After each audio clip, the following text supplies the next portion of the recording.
क्या पढ़ना आज का चैप्टर क्या है?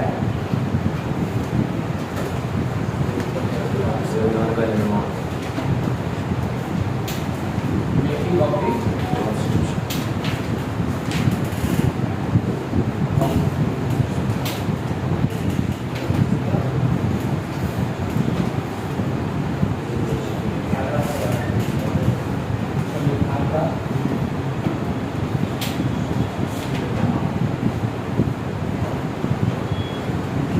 ये चैप्टर जो है ये full of facts and figures है। सब फैक्ट्स और फिगर्स में बहुत सारा रहा है। तो हमें और आपको क्या करना है कि जो जो इम्पोर्टेंट फैक्ट है वो रखेंगे।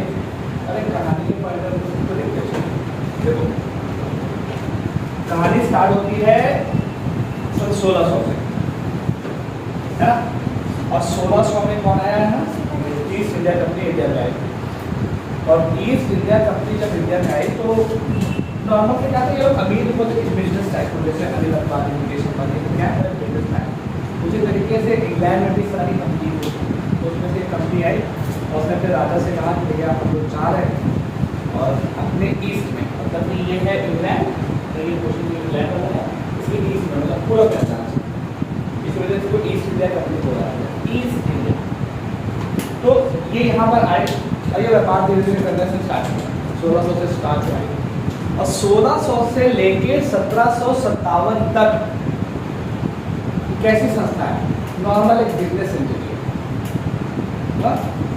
1757 में क्यों बोल रहा हूँ? प्लासी युद्ध।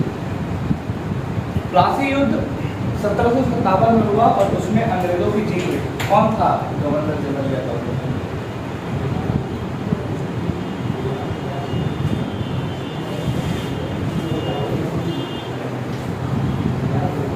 Robert Clive? तो प्लासी का युद्ध हुआ, प्लासी का युद्ध हुआ 1757 में और इसमें अंग्रेजों को मिल गई विजय। और अंग्रेजों के अपोजिशन में कौन था? सिराज, है ना? तो 1757 में ये प्रोसेस हुआ और उसके बाद एक और इवेंट बहुत इंपॉर्टेंट है जिसको हम लोग बोलते हैं 1764, जिसको बैटल ऑफ बक्सर बोला जाता है। 1764 बैटल ऑफ बक्सर होने के बाद उसके आउटकम क्या थे? ट्रीटी ऑफ इलाहाबाद हुई थी, लेकिन उसमें क्या था?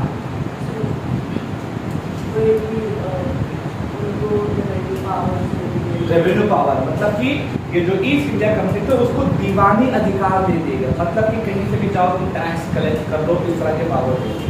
मतलब कि ये वो टाइम था कि जहाँ के बाद से जो ब्रिटिशर्स की जो ईस्ट इंडिया कंपनी थी उसका इंडियन डेमोक्रेसी में इन्वॉल्वमेंट बहुत बढ़ गया। अब वो कानून बनाने वाला काम था और यही वो टाइम भी था कि जब ड्रेन ऑफ वेल्थ का भी कॉन्सेप्ट स्टार्ट हुआ। ड्रेन ऑफ वेल्थ क्या है? पहले क्या होता है, इंडिया किस चीज में लग्जरियस था? मसालों में, इन सब चीजों में बहुत लग्जरियस था। तो ब्रिटिशर्स आते थे अपने यहाँ से सोना वोना लेके और उसको सेल करते थे, यहाँ से मसाले वसाले लेके जाते थे। बैटल ऑफ बक्सर के बाद हुआ क्या कि बैटल ऑफ बक्सर में क्या कहते हैं, जब दीवानी राइट दे दिए तो ये उनके ऊपर टैक्स लगाते थे और उसी टैक्स से सामान खरीदते थे और फिर वो सामान चला जाता था। अब क्या होता, यही के पैसों से यही का सामान खरीदा जाता था और वो यूके चला जाता था। इसी को बोलते हैं ड्रेन ऑफ वेल्थ। इसको आगे चल के किसने पहचाना था? दादा भाई नौरोजी। तो बात की बात, तो बैटल ऑफ बक्सर में ये प्रोसेस हो गया। अब बैटल ऑफ बक्सर से लेके 1764 से लेके एक बहुत इंपॉर्टेंट इवेंट हिस्ट्री में और आगे होता है जिसको हम लोग 1857 की क्रांति बोलते हैं, है ना? 1857 की क्रांति और बैटल ऑफ बक्सर का जो बीच का समय है, ये वो समय है कि जहां पर अंग्रेज अपने आप को बहुत ज्यादा डेवलप करते चले जा रहे हैं। मतलब डे बाय डे उनकी प्रेजेंस बढ़ती चली जा रही है। इतनी बढ़ती चली जा रही थी कि वो प्रेजेंस तो बढ़ा रहे थे, लेकिन इंडियंस लोगों का बहुत ज़्यादा एक्सप्लॉयटेशन भी होने लगा था। और इतना एक्सप्लॉयटेशन, इतना उत्पीड़न हुआ कि एक टाइम के बाद जब 1857 आया तो वो 1857 की क्रांति के रूप में फूट गया।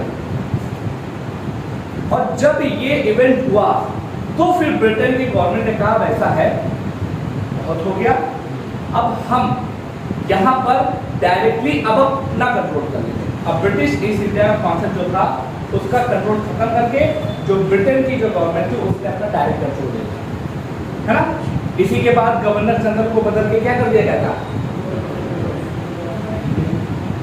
वाइसराय कौन है?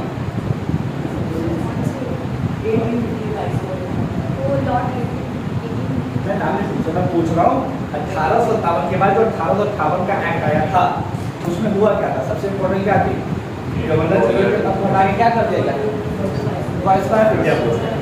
ये हुआ। फिर उसके बाद 1858 के बाद एक कॉन्सेप्ट और आया 1861, उसके बाद और भी कई चीजें चलती रही, तो करते करते करते करते हमारे देश की आज़ादी का समय आया। ये एक नॉर्मल सी हिस्ट्री है कि जिसकी वजह से इंग्लैंड वालों की जो प्रेजेंस थी ब्रिटिश ईस्ट इंडिया कंपनी की, उसको हम लोग हटाते। पॉइंट ये है कि हम इनके बारे में क्यों डिस्कशन कर रहे हैं। यही 1858 के बाद 1861 का एक बहुत इंपॉर्टेंट एक्ट आता है। उस इम्पोर्टेंट एक्ट के हम लोगों ने बताया था, उसको याद करने की ट्रिक क्या है, DIPO, decentralisation, Indianisation, portfolio ordinance. मतलब ये क्या है, इसके बारे में हम कभी इतना जानते हैं। डिसेंट्रलाइजेशन का मतलब विकेंद्रीकरण।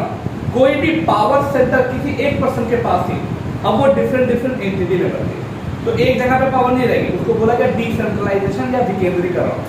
केंद्र पे थी, अब कुछ लोगों में बढ़ गई। इंडियनाइजेशन मतलब भारतीयकरण, मतलब पहले गवर्नमेंट में सिर्फ और सिर्फ ब्रिटिशर्स से इंक्लूड होते थे, लेकिन अब क्या हुआ, इंडियनाइजेशन, लोगों का इंटीग्रेशन, इंडियंस लोगों को इंक्लूड किया जाने लगा। पोर्टफोलियो, पोर्टफोलियो के इंग्लिश में भी हम पोर्टफोलियो बोल रहे हैं। पोर्टफोलियो का मतलब क्या कि एक ग्रुप ऑफ मिनिस्टर्स बना दिए गए, वो मतलब पोर्टफोलियो कॉन्सेप्ट है। जैसे कहते हैं कि मिनिस्ट्री ऑफ होम अफेयर्स का पोर्टफोलियो है, तो उसमें कितने डिपार्टमेंट आते हैं। और इसी तरीके से ऑर्डिनेंस, अध्यादेश जारी करने की भी पावर कहीं ना कहीं इसी एक्ट के तहत। ये एक इम्पोर्टेंट एक्ट था। फिर उसके बाद 1892 में एक्ट आया, उसमें भी कई सारे प्रोविजन। और उसके बाद जो सबसे इम्पोर्टेंट एक्ट आता है वो है 1919 का मॉडल मिंटो रिफॉर्म। उसने भी बहुत सारे इंडियन लॉ में चेंजेस किए। मॉडल मिंटो रिफॉर्म के बाद सबसे इम्पोर्टेंट एक्ट कौन सा है?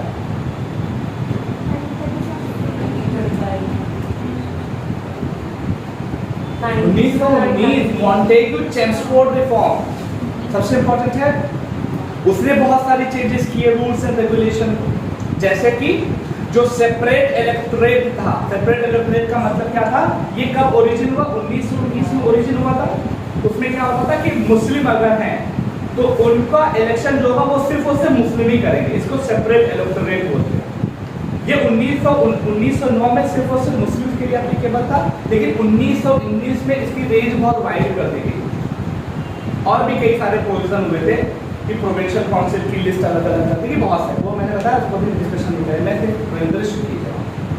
फिर इसके बाद जो सबसे मोस्ट इंपॉर्टेंट एक्ट जो आपके लिए ही नहीं पूरे भारत के लिए सबसे ज्यादा इंपॉर्टेंट था, वो था गवर्नमेंट ऑफ इंडिया एक्ट 1935।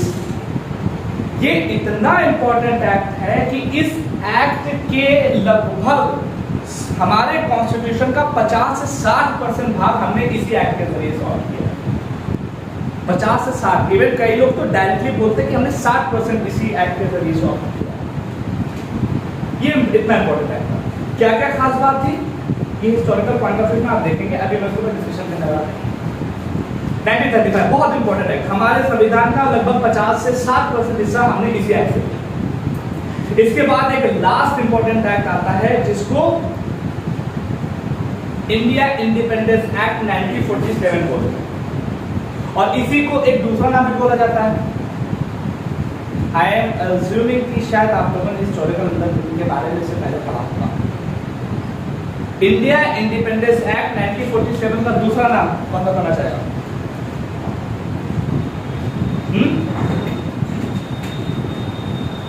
तो माउंटबेटन प्लान। तीसरा नाम 3 जून प्लान, क्योंकि 3 जून की इंप्लीमेंट हो रहा था ना, लागू पारित हुआ, फिर 4 जून की आ गया, माउंटबेटन आ गया। अब यहाँ पे क्वेश्चन लगा आपको, माउंटबेटन इंडिया के आखिरी गवर्नर जनरल वाइसराय जो भी बोलो वो थे, उनको किस प्राइम मिनिस्टर ने यहाँ पर भेजा था? ब्रिटेन के किस प्राइम मिनिस्टर ने इंडिया में भेजा था? नाम Clement Attlee. Good, very good. और क्लेमेंट एटली वो साहब है कि जिनके समय पे इंडिया आजाद हुआ। इससे पहले कौन थे? Winston Churchill. हाँ, विंस्टन चर्चिल वो पर्सन है कि जिन्होंने विक्ट्री साइन किया था। ये जो साइन करते हैं जब हम वोटिंग की थे, तो विंस्टन चर्चिल हो गया। तो हमारा देश कब आजाद हुआ? उस समय आजाद हुआ जब क्लेमेंट एटली हम ब्रिटेन के प्रधानमंत्री थे, ध्यान रखना। और उन्हीं के कहने के ऊपर माउंटबेटन साहब को इंडिया में भेजा गया, क्योंकि उस समय तक ब्रिटिशर्स को ये लगने लगा था कि अब कुछ नहीं हो सकता, हमें सत्ता का हस्तांतरण करना पड़ेगा। लेकिन इतना ज्यादा बवाल हो रहा था इंडिया में, कम्युनल राइट्स इतने ज्यादा हो रहे थे कि बोला गया कि अब इस सत्ता का हस्तांतरण तो करना है, लेकिन इज्जत बच जाए हम लोगों की, तो कोई एक अच्छा पर्सन आना चाहिए जो सिचुएशन को हैंडल कर सके। तो क्लेमेंट एटली के आधार पर वो सबसे बेस्ट पर्सन कौन थे? हमारे माउंटबेटन साहब। और उनको ही इस प्लान को लागू करने, तो इसी वजह से उनके नाम पर ही ये माउंटबेटन प्लान भी हुआ। और 1947 के बाद क्या हुआ कि आपको जैसा पता है 15 अगस्त 1947 को लोग आजाद हो गए और भारत का पार्टीशन। ये एक जो ब्रिटिशर्स इंडिया में आए, और ये मोटा मोटा सा एक ओवरव्यू है, तो मैं मोटा मोटा सा ओवरव्यू क्यों दे रहा हूँ? इसके पीछे की रीजन, बिकॉज हमारा जो संविधान है वो लगभग, जैसे मैंने बताया, 1935 एक्ट का लगभग 50 से 60% हमने वहीं से कॉपी किया है। इस वजह से इसके बारे में थोड़ा थोड़ा सा ग्लिप्स लेना चाहिए, इसी वजह थोड़ा सा दिया। लेकिन इसकी जो और भी बैकग्राउंड है वो आप हिस्ट्री की क्लास में आराम से देखिए। अब पॉइंट ये आता है कि हमारा देश आजाद हो गया, तो जो हमारा देश आजाद हो गया, तो क्या हमारे देश के आजाद होने के बाद संविधान बनना हमारा स्टार्ट हुआ है या उससे पहले ही? उससे पहले ही स्टार्ट हुआ। इट मीन कि हम आजाद बाद में हुए, लेकिन हमारा जो संविधान बनने की प्रक्रिया है वो बहुत पहले से स्टार्ट हो गई है। और उस प्रक्रिया को सबसे पहला मूर्त रूप जो दिया था वो हमारे किसने दिया था? एमएन रॉय साहब। ये एक कम्युनिस्ट लीडर थे, वामपंथी दल के नेता थे, जिन्होंने 1934 में बोला था कि भारतीयों को भारत में राज करने के लिए एक उनका खुद का संविधान होना चाहिए, और उस संविधान को गठित करने के लिए एक हमारे संविधान सभा होगी। सबसे पहले उन्होंने यह किया, किसने दिया? एमएन रॉय साहब। अब इस आइडिया को मानते हुए इंडियन नेशनल कांग्रेस ने 1935 में ये मांग स्टार्ट कर, इंडियन नेशनल कांग्रेस ने इनकी बात को मानते हुए 1935 में ये बात स्टार्ट कर दी कि अब हमें भी अपना संविधान चाहिए। इसकी मांग करना स्टार्ट कर दिया। क्या करना स्टार्ट कर दिया गया था? मांग करना इसका स्टार्ट कर दिया। और इसके बाद हुआ क्या कि इसके बाद आता है ईयर 1938। 1938 में इंडियन नेशनल कांग्रेस की तरफ से जवाहरलाल नेहरू साहब ने ये अनाउंस कर दिया कि हम अपनी कॉन्स्टिट्यूएंट असेंबली या संविधान सभा का गठन करेंगे, और उसके जितने भी मेंबर होंगे वो यूनिवर्सल अडल्ट सफ्रेज पर चुने जाएंगे। 35 में आईएनसी ने एक्सेप्ट किया, लेकिन उसकी भरपूर तरीके से मांग और उसका ऐलान 1938 में पंडित जवाहरलाल नेहरू ने किया और कहा कि हम अपना संविधान बनाएंगे और उसके लिए एक संविधान सभा का गठन किया जाएगा, और उसके जो मेंबर होंगे वो यूनिवर्सल अडल्ट सफ्रेज पर चुने जाएंगे, या जिसको सार्वभौमिक वयस्क मताधिकार बोला जाता है। सार्वभौमिक वयस्क मताधिकार का मतलब होता है कि ऐसा पर्सन जिसकी एज 18 साल हो गई। ये अलग अलग कंट्रीज, अलग अलग लोकेशन, अलग अलग टाइम पे अलग अलग होता है। जैसे इंडिया में सार्वभौमिक वयस्क मताधिकार कुछ समय पहले 21 साल माना जाता था, लेकिन अब वो 18 साल हो गया। 18 साल में आप वोट डाले तो ना, तो वोट डालने के अधिकार को सार्वभौमिक वयस्क, ये पहले 21 साल हो गया, लेकिन अब कितने हो गया? 18 साल हो गया। ये डिफरेंट टाइम पे डिफरेंट हो गया। तो 1938 में सबसे पहले इसकी मांग की गई, और किसने की थी? पंडित जवाहरलाल नेहरू साहब।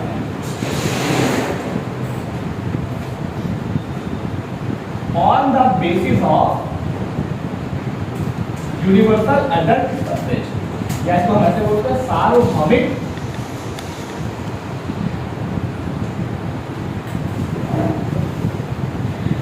वयस्क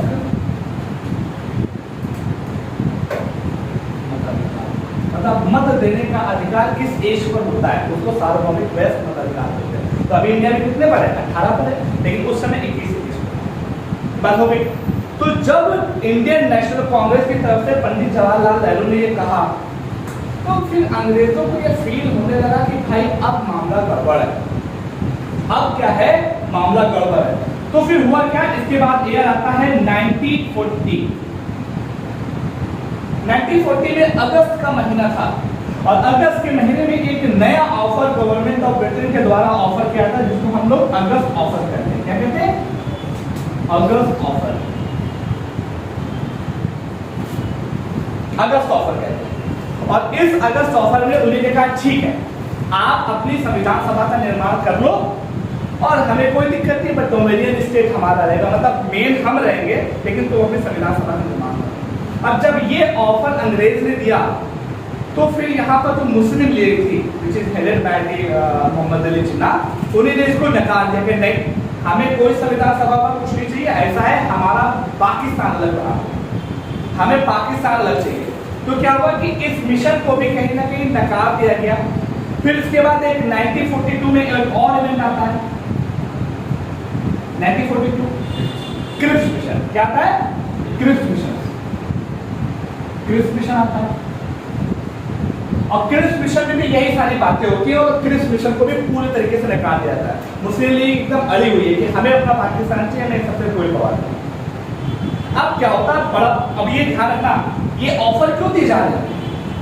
अंग्रेज इतने अच्छे कैसे हो गए? ऑफर क्यों दे रहे हैं? इतने अच्छे कैसे हो गए? अभी 1940 से पहले तो नहीं थे, सेकेंड वर्ल्ड वॉर चल रही है और सेकेंड वर्ल्ड वॉर में वो चाह रहे हैं कि इंडियंस जो है वो ब्रिटेन की तरफ से जाके लड़े और इंडिया ने झूठा गा के बैठे कि हमारा जब तक अधिकार नहीं मिलेगा तो तब नहीं जाएंगे। तो क्या वो लालच दे रहे हैं। पहले अगस्त ऑफर किया, फिर क्रिप्स साहब एक आते तो उनके तरफ से एक मिशन भेजा गया पूरा इंडिया में, भैया आप लोग बात मान लो चले आओ, कुछ नहीं। तो क्रिप्स मिशन भी हो गया फिर और उसके बाद अल्टीमेट बात होती है, लेकिन जो भारत में संविधान सभा के निर्माण की मांग वो बढ़ती जा रही है, वो बढ़ती जा रही है और अंग्रेज कह रहे यार तो वो मांग बढ़ते बढ़ते इतनी हो गई कि अल्टीमेटली गवर्नमेंट ऑफ ब्रिटेन को एक और नया काम स्टेप लेना पड़ गया और उस स्टेप का नाम था जिसको हम लोग बोलते हैं क्या, कैबिनेट मिशन। और कैबिनेट मिशन को 1946 में गवर्नमेंट ऑफ ब्रिटेन ने भारत भेजा। कब भेजा? 1946 में कैबिनेट मिशन को भारत भेजा। कैबिनेट मिशन में कितने मेंबर थे? नाम? पैंथिक लॉरेंस, एक तो क्रिप्स साहब थे, पैंथिक लॉरेंस और वे अलेक्जेंडर थे। याद रखो ये फैक्ट है जो आपको याद रखने है ना, ये फैक्ट एंड फिगर याद रखने, इफ एंड बट नहीं है ना। तो फिर क्या हुआ 1946 में हमारा क्या आता है कैबिनेट मिशन। कैबिनेट मिशन का मतलब क्या, कैबिनेट इसका नाम क्यों रखा गया? बिकॉज उसके जो भी मेंबर थे सब ब्रिटेन कैबिनेट के मेंबर है, चाहे वो अलेक्जेंडर साहब हो, चाहे वो पैंथिक लॉरेंस हो, चाहे वो आपके क्रिप्स हो, वो सब कहीं ना कहीं ब्रिटेन कैबिनेट के मेंबर। इस वजह से कैबिनेट मिशन दिया गया और इसके 3 मेंबर थे। मैं हिंदी में लिख रहा हूं क्योंकि यहां देखना बहुत है। लॉरेंस पूरा नाम आपको मुझे लिखना, अलेक्जेंडर और आपके कौन थे? क्रिप्स। ये 3 मेंबर थे और फिर इन्होंने एक प्रस्ताव रखा और कहा ऐसा है मुस्लिम लीग चुप्पे चाप बैठ जाओ, ज्यादा बवाल करने की जरूरत नहीं है। कॉन्स्टिट्यूएंट असेंबली सिर्फ एक बनेगी, संविधान सभा एक बनेगी। क्या होगा? संविधान सभा सिर्फ एक बनेगी और उसमें टोटल 389 मेंबर होंगे। बहुत ध्यान से सुन लो, मुस्लिम लीग और इंडियन नेशनल कांग्रेस एक संविधान सभा बनेगी जिसमें 389 मेंबर होंगे। अब क्वेश्चन ये था 389 मेंबर ही क्यों लिए गए? 389 मेंबर ही क्यों लिए गए? ऐसा कुछ रूल्स है तो इसलिए आर्टिकल 395 में 250 पास करते हैं। Why 389 person have been taken chosen by the cabinet mission? ऐसा क्यों हुआ? सोच बताओ। देखो ऐसा था कि बुक में बिटवीन द लाइन क्या है? आप कुछ बोले ये बिटवीन द लाइन सोचो क्या होता है?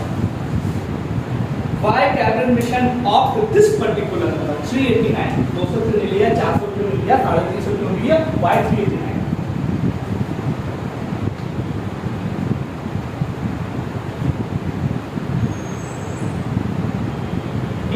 देखो उस समय क्या हुआ, बोला गया कि पर मिलियन लोगों पर 1% कॉन्स्टिट्यूएंट असेंबली में जाएगा। और उस समय भारत की पॉपुलेशन कितनी है, 38 से 39 करोड़। तो 38 से 39 करोड़ को अगर 1 मिलियन से डिवाइड करोगे तो 389 ही आता है। उस समय इंडिया की पॉपुलेशन कितनी है, 38 या 29 करोड़, और हर 1 मिलियन के ऊपर एक आदमी जाएगा। तो 10 लाख को 38 करोड़ को 10 लाख से डिवाइड करोगे तो 389 आएगा। इसी वजह से 389 लोगों को लिया जाए। अब 389 सीट कैबिनेट मिशन ने बताई कि आपके संविधान सभा में होगी, लेकिन ये क्या है, ध्यान देना, ये दो हिस्सों में डिवाइड होगी। एक था ब्रिटिश इंडिया, मतलब कि ऐसा क्षेत्र जहां पर ब्रिटिश पूरी तरीके से राज करते थे अपने गवर्नर के द्वारा, और दूसरा क्या था, प्रिंसली स्टेट, जहां पर राजवाड़े हो जाते थे, जो राजाओं के अधिकार में था। लेकिन ऐसा नहीं कि वो एकदम फ्री थे, उनके तो भी पीछे कहीं ना कहीं अंग्रेज लगे हुए। लेकिन यहाँ पर ब्रिटिश जो थे वो अपने मेन गवर्नर के जरिए से राज करते थे, और यहाँ पर क्या था, राजा राज करते थे, लेकिन पीछे बैकिंग में ब्रिटेन खड़ी रहती थी, ऐसा नहीं कि छोड़ देती कि फ्री थे। तो ये दो लोग थे। देखो ब्रिटिश इंडिया में 296 सीट थी, और इसमें कितनी थी, 90,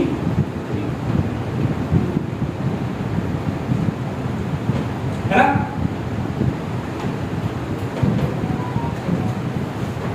देखो, और ये जो ब्रिटिश इंडिया की सीट थी ये दो हिस्सों में डिवाइडेड थी, जिसमें से 11 प्रोविंसेस थे। बहुत ध्यान से देखो, बहुत इंपॉर्टेंट फैक्ट एंड फिगर है। और 4 क्या थे, कमिश्नरेट। कमिश्नरेट जानते हो ना, 4 दिल्ली, कुर्ग, अजमेर, पाकिस्तानी बलूचिस्तान, ब्रिटिश बलूचिस्तान का जो रीजन था, 4 कमिश्नर प्रोविंसेस थे। तो 4 तो स्टेट कमिश्नर प्रोविंसेस।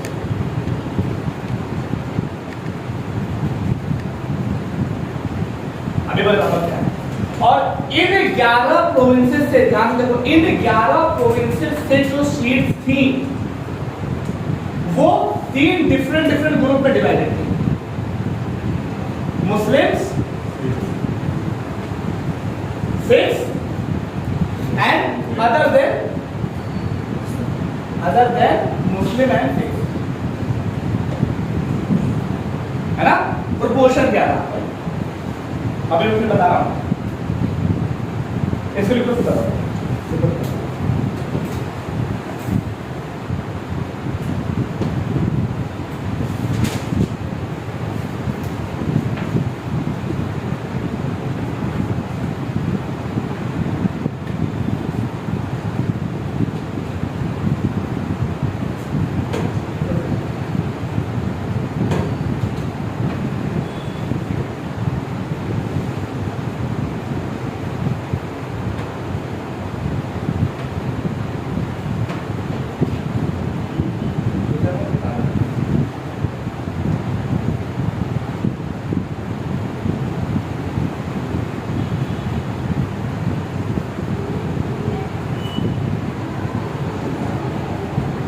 हो गया, आगे बढ़े।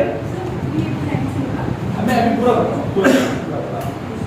देखो 1946 में कैबिनेट मिशन प्लान आया, और कैबिनेट मिशन प्लान में 3 मेन पर्सन कौन थे, पैट्रिक लॉरेंस, सर अलेक्जेंडर वो और क्रिप्स साहब थे। इन्हीं ने इंडिया की ऑब्जर्वेशन रखने के बाद बताया कि सिर्फ एक संविधान सभा बनाई जाएगी, जिसको मुस्लिम लीग भी सपोर्ट करेगी, इंडियन नेशनल कांग्रेस भी करेगी, और दोनों ने सपोर्ट किया, दोनों ने इस बात को मान लिया। और उसमें 389 मेंबर हुए। 389 मेंबर होने की पीछे वजह क्या थी, बिकॉज उस समय देश की पॉपुलेशन 38 या 29 करोड़ थी, और बोला गया था कि हर मिलियन पे 1% संविधान सभा में जाएगा। 1 मिलियन का मतलब क्या होता है, 10 लाख। इस हिसाब से 389 लोग पहुंच रहे थे। अब 389 लोग भारत में कहां से आएंगे, भारत का मतलब पाकिस्तान अभी अलग नहीं हुआ है, बांग्लादेश अभी अलग नहीं हुआ है, ये पूरा है ना। तो उसमें 389 सीट लेनी थी, जिसमें से 2 हिस्सों में डिवाइड किया गया। पहला, एक ऐसा हिस्सा भारत का वो हिस्सा था कि जहां पर इंग्लैंड के गवर्नर डायरेक्टली रूल करते थे, उसको ब्रिटिश इंडिया बोला जाता था। वहां से कितनी सीट आनी थी, 296। भारत के कुछ हिस्से ऐसे थे कि जहां पर रजवाड़े लोग राज करते थे, लेकिन पीछे गवर्नमेंट ऑफ ब्रिटेन थी। वहां पे गवर्नर ब्रिटेन गवर्नमेंट के नहीं होते, वहां पे रजवाड़े राज करते थे, लेकिन पीछे ब्रिटेन की गवर्नमेंट थी। वहां से कितनी सीटें आनी थी? 93 थी। अब देखो पता था ब्रिटिश इंडिया की जो 296 सीट थी वो भारत की 11 राज्यों 11 प्रोविंसेस से आनी थी और 4 चीफ कमिश्नर प्रोविंसेस से आनी थी। ध्यान देना, 4 कमिश्नर प्रोविंसेस जो है वहां हर एक कमिश्नर प्रोविंस से एक सीट थी। ध्यान रखना, 1 seat from each commissioner province, 1 seat each. मतलब यहाँ पे मात्र 4 सीट है ना। उसके बाद जो 11 प्रोविंसेस थे उसमें से जो सीट आनी थी वो 3 कम्युनिटीज में डिवाइडेड थी, मुस्लिम, सिख और other than Muslim and Sikh. मतलब कुछ सीटें मुस्लिम के लिए थी, कुछ सीटें सिख्स के लिए थी और कुछ सीटें ऐसी कम्युनिटी के लिए थी जो मुस्लिम और सिख दोनों में से नहीं आते। आपने हिंदू आ गए, जैन आ गए, पारसी आ गए, क्रिश्चियन आ गए, डिफरेंट डिफरेंट। और यहाँ पे ध्यान रखना कि यहाँ पर जो ये सीट थी, अब यहाँ पे मेरा क्वेश्चन है, क्या जो हमारी संविधान सभा बनी क्या उसमें उसके इलेक्शन में सेपरेट इलेक्टोरेट का कॉन्सेप्ट लाया गया था या नहीं? नहीं। चलो मैं एक लाइन पढ़ रहा हूं, सुनो। ये है कैबिनेट मिशन प्लान का एक प्रोविजन, सुनो। The representative of each community were to be elected by member of that community in the provincial legislative assembly. What is it? मतलब मैं फिर से बोल रहा हूँ, सुनो कि the representative of each community, जो इनके रिप्रेजेंटेटिव हैं मुस्लिम के, सिख के, if देखो community were to be elected by member of that particular community which is present in particular provincial legislative assembly. अब ध्यान से देखना, 11 प्रोविंसेस हैं, तो यहाँ पर कानून बनाने वाली एक संस्था होगी जिसको हम लोग लेजिस्लेटिव असेंबली बोलते हैं, विधायिका जो बोलते हैं, है ना। तो इस विधायिका में कई लोग होंगे, तो ये जो मेंबर चुने जा रहे थे, मुस्लिम मेंबर जो चुने जा रहे थे कॉन्स्टिट्यूएंट असेंबली के, तो मान लो कि इसमें से एक प्रोविंस को आप निकालो, कोई से भी प्रोविंस निकालो, उसमें कई मेंबर होते, मान लो कि जैसे एक प्रोविंस में 11 में से एक प्रोविंस को निकाला, उसमें बहुत सारे मेंबर हैं, सब मिलके बैठे, जाहिर सी बात है जैसे यहाँ पे विधायक होते हैं उस समय उसके विधायक होते, वो क्या काम कर रहे थे, उनको अपने यहाँ से मुस्लिम को चुनना था, सिख को चुनना था और other than Muslim and Sikh को चुनना था। तो ध्यान रखना, इस प्रोविंस में जो मुस्लिम लोग थे उन्हीं ने सिर्फ मुस्लिम को चुना, जो सिख लोग थे उन्हीं ने सिर्फ सिख को चुना, शेड्यूल कास्ट वाले थे उन्हीं ने शेड्यूल कास्ट वाले को चुना, और यही प्रोसेस चलता है। और इनका जो इलेक्शन हुआ वो इनडायरेक्ट वे में हुआ, मतलब कि अप्रत्यक्ष चुनाव। अप्रत्यक्ष का मतलब क्या है? जिसमें आम जनता ने पार्टिसिपेट ना किया हो, अप्रत्यक्ष चुनाव हुआ। और जो चुनाव होने का तरीका था वो भी वही था जो कि प्रेसिडेंट में होता है, proportional representation by single transferable vote.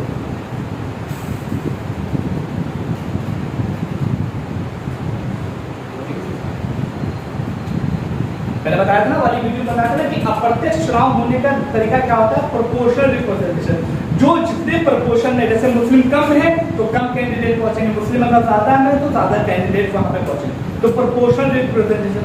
Single transferable vote का मतलब क्या होता है कि 4 लोग आएंगे तो नीचे सबसे कम वाला होता है उसको हटाते चले जाओ, उसका वोट इसमें ऐड कर दो।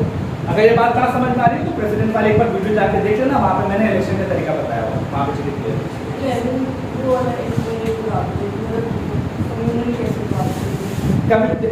क्या मैं फिर से लाइन बोल रहा हूँ, सुनो।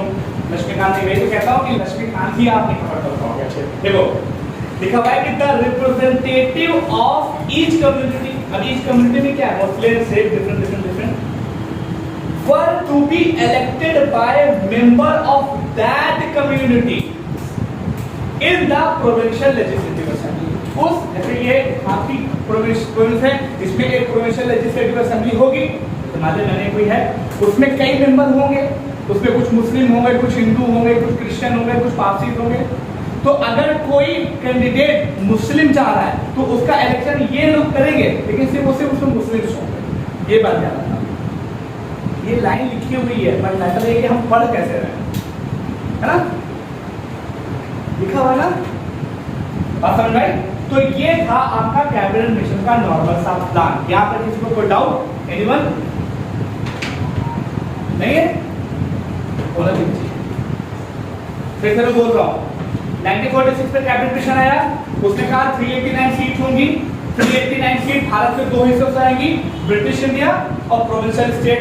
ब्रिटिश इंडिया को दो हिस्सों में डिवाइड किया, 11 प्रोविंसेस, 11 राज्य उस समय थे, और कितने चीफ कमिश्नर प्रोविंसेस थे? 4। हर कमिश्नर प्रोविंसेस से एक सीट आनी थी, और जो 11 प्रोविंसेस थे वहां सर अलग अलग कम्युनिटीज से अलग अलग सीट्स आनी थी, उनके प्रपोर्शन के आधार पर, है ना। और उसके अंतर्गत जो चुनावी तरीका था वो इनडायरेक्ट था, और चुनावी का तरीका प्रोपोर्शनल रिप्रेजेंटेशन है, सार्वभौमिक बहुमत था, और उसके जरिए से हर कम्युनिटी के जो मेंबर थे उनको उन्हीं की कम्युनिटी ने चुन के भेजा था। ये बात क्लियर है क्या? अब तो इसके बाद ये ब्रिटिश इंडिया वाला हो गया। अब प्रिंसली स्टेट से क्या था? प्रिंसली स्टेट से ये बोला गया था कि प्रिंसली स्टेट से सर ये प्रपोर्शनल एक बार ऐसे समझा दीजिए। देखो मैटर क्या होता है, जैसे मान लो कि आप यहाँ पर हो सपोज, है, तो यहाँ पे लड़के बॉयज कितने हैं, गर्ल्स कितनी है? 4। बॉयज कितने हैं? 7 हैं। तो अगर कोई चीज का सिलेक्शन होगा तो बॉयज, जैसे मान लो कि मैं बोलूँ कि 5 लोगों का एक ग्रुप बनाया जाएगा इन्हीं में से, और लेकिन इनका प्रोपोर्शनल रिप्रेजेंटेशन होगा, तो बॉयज ज्यादा है ना, तो उस पर्टिकुलर ग्रुप में बॉयज ज्यादा रहेंगे, प्रोपोर्शनल रिप्रेजेंटेशन होगा, आपकी पॉपुलेशन के आधार पर रिप्रेजेंटेशन होगा। अब एक पर्टिकुलर रीजन है वहां पर मुस्लिम ज्यादा है, तो वहां पर मुस्लिम का प्रोपोर्शन कॉन्स्टिट्यूएंट असेंबली में ज्यादा होगा, प्रोपोर्शन के आधार पर जितनी। अब ऐसे मान लो कि एक कोई प्रोविंस था, कोई राज्य है, जैसे जम्मू कश्मीर है, अब संविधान सभा फिर से बनाई जाए तो जम्मू कश्मीर में मुस्लिम पॉपुलेशन ज्यादा है, तो उस संविधान सभा में जम्मू कश्मीर से आने वाले जो लोग होंगे उसमें मुस्लिम ज्यादा होंगे। क्यों? क्योंकि वहां पर मुस्लिम की पॉपुलेशन ज्यादा है, उन्हीं के प्रोपोर्शन में यहाँ पर लोग आएंगे। तो जितना प्रोपोर्शन होगा कि इसी के प्रोपोर्शन में चीजें चलती है। और सिंगल ट्रांसफरेबल वोट क्या होता है? इसे छटाई की जाती है, मतलब कि जैसे 4 लोग इलेक्शन में खड़े, पहला वाला सबसे ज्यादा नंबर पाया, दूसरा वाला उससे कम, तीसरा वाला उससे कम, चौथा वाला उससे कम, जो चौथा वाला होता है उसको काट दिया जाता है। फिर उसके जो वोट होते हैं वो ऊपर वाले तीनों में बांट दिए जाते हैं। कैसे बांटे जाते हैं मैंने प्रेसिडेंशियल वीडियो में एक्सप्लेन किया, आप उसमें देख सकते हैं, है ना। हमारा बात खत्म, कोई दिक्कत तो यहाँ तक। अब जब ये देख लो, और जो प्रिंसली स्टेट है, प्रिंसली स्टेट से ये बोला गया था कि जो 93 लोग आएंगे ये नॉमिनेटेड होंगे, यहाँ पर कोई इलेक्शन का प्रोसेस नहीं था। 93 लोग थे, ये नॉमिनेटेड हो गए, लेकिन अनफॉर्चुनेटली जब संविधान सभा बनी तो कोई भी प्रिंसली स्टेट से नॉमिनेशन नहीं हुआ था। ओके, अब आगे देखते हैं इलेक्शन। ये तो हो गया प्रोविजन से, एक भी नहीं किया था, सब हट गए थे। इसके पीछे वजह है, बता क्या है। 4 कमिश्नर प्रोविंसेस, जैसे मैंने दिल्ली, कुल और ब्रिटिश बलूचिस्तान और है अजमेर। लिख लो चाहे तो वैसे के बाद नेशनल डिबेट में पढ़ गया। दिल्ली, अजमेर, अजमेर और मेवाड़ भी बोला जाता है इसको, और कुल और ब्रिटिश बलूचिस्तान। ठीक है, आगे बढ़े। तो ये इन्होंने अनाउंसमेंट कर दी। इसका मतलब क्या है? अब यहाँ पर होगा इलेक्शन और यहाँ पर नॉमिनेशन होगा। एक बात ध्यान रखना, अगर आपसे क्वेश्चन में पूछा जाए कि जो संविधान सभा थी उसमें लोग इलेक्ट होके आए थे या नॉमिनेट होके आए थे, तो आपको दोनों बताना, इलेक्ट भी होके आए थे, नॉमिनेट भी होके आए थे। अभी इन्होंने मना कर दिया था, लेकिन जब पार्टीशन होगा तो उसका सवाल है क्या हुआ थे। यहाँ पे बात क्लियर, आगे बढ़ो। Election for the constituent assembly, heading देखो, जब तक कंप्लीट नहीं करूंगा छोड़ूंगा नहीं, चाहे 12 बच्चा, है ना। Election for the constituent assembly, और सारा फैक्ट एकदम घर में बैठ जाना चाहिए। इलेक्शन फॉर द कॉन्स्टिट्यूएंट, इसको थोड़ा सा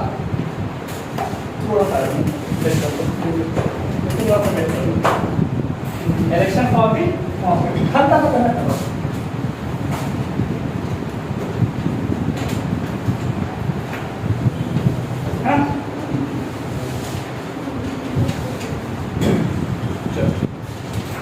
लेकिन क्या है,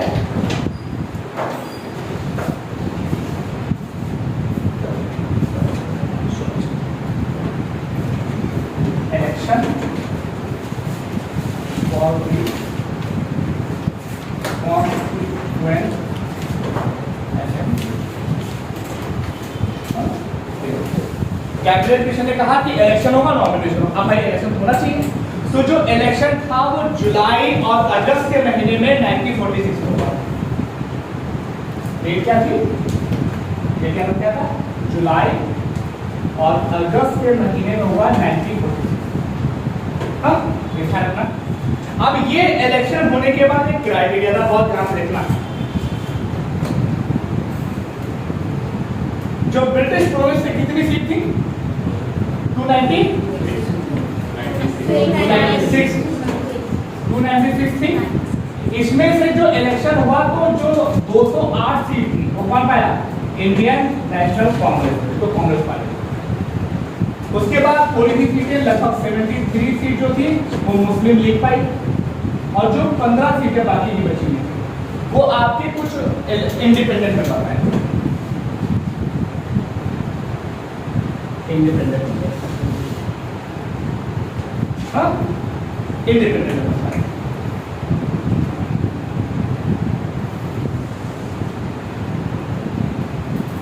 ओके,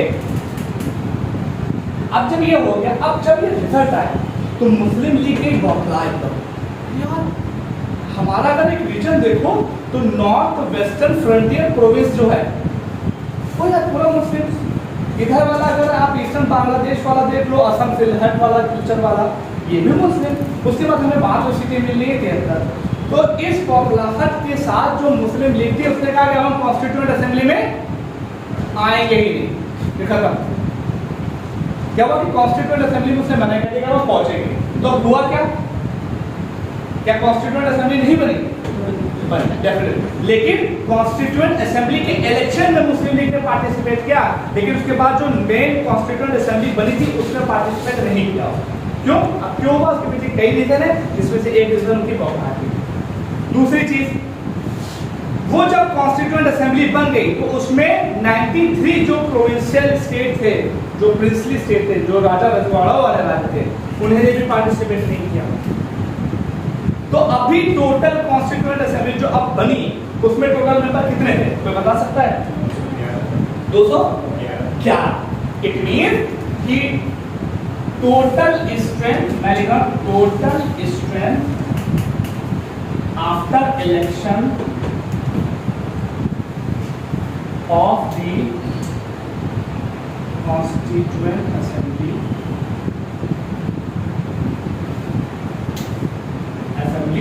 पर इक्वल टू 208 तो कितने थे?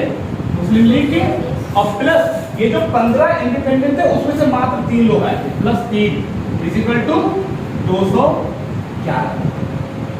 ये टोटल लोग थे जो कि जिन्होंने कॉन्स्टिट्यूएंट असेंबली का निर्माण किया। 208 कांग्रेस की थी, वो आ गई। 73 मुस्लिम लीग की, उसने कहा आएंगे नहीं, हट गई।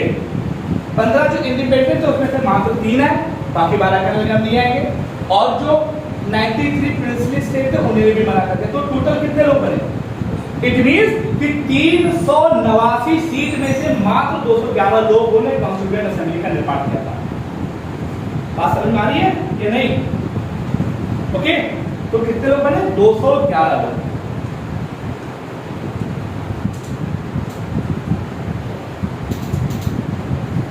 Any doubt? फोटो पे नहीं होना चाहिए, जल्दी भी लिखते रहो।